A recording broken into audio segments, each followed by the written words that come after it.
Guys, totoo pala na ang lettuce head, pag kanang lunay na siya, pag lunay na, imo siyang ibutang sa tubig, unya ibutang sa ref.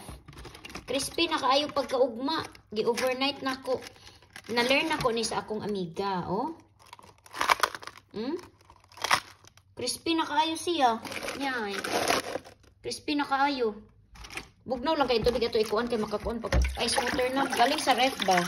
So ganun lang pala sikreto, pag lupay-pay na siya, ilagay mo sa tubig na medyo ganito, parang bowl. Crispy ba di ay?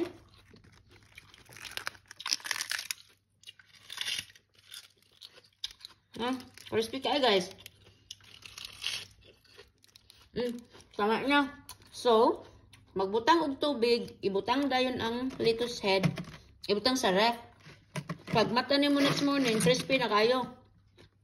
Magkaon sa ko. Ay, kagwapa.